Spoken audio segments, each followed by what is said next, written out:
Why is it so difficult? Because they've won their first trophy in 70 years. They're in the Champions League. Newcastle's a fantastic place. Why can't they get people in? They've got Elanga, haven't they? And that's it. Yeah, and Aaron Ramsdale, subject to official confirmation from the football club. Now, ultimately, only the players that they've been linked to and missed out on can answer that question. Brian Mbeumo, João Pedro, Hugo Ekitike, Dean Howson.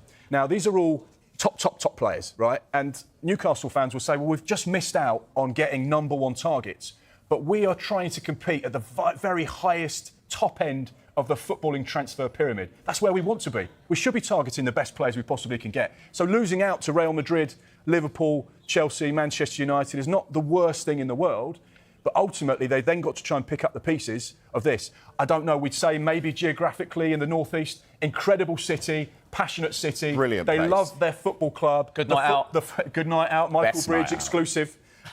But do families and wives and girlfriends want to live there when you've got the bright lights of London and Manchester or Madrid? That may be a question only those players can answer. I think it was hard for Newcastle fans as well. It's like sort of hit a wall out of nowhere because we've talked about Newcastle transfer shows after the last few years. Kieran Trippier sort of starting it all off, huge success. Sven Botman, yes, injuries, huge success. Bruno Guimaraes, probably the best midfielders in the league, huge success. Sandro Tonali, obviously he had this betting ban, but great player, huge success.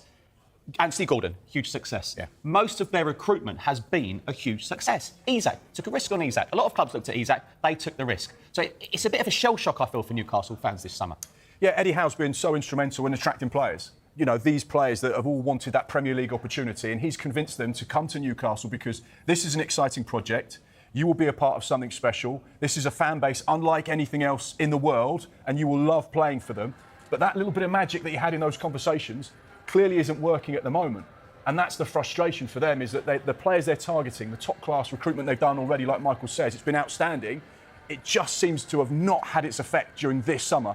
But they are going for players that, whilst they're realistic, they're just unattainable because of the other clubs that are coming in to try and get them. And that's where I feel sorry for Eddie Howe, and that's where I feel the frustration of Newcastle fans, because not only is the conversation about losing their top player, but also trying to attract players is becoming a bit of an issue. The good thing for them, though, we've still got, 31 days or so? I dread to look at the clock. September 1st. There's a long way to go and there's a lot of time left, so they can get business done.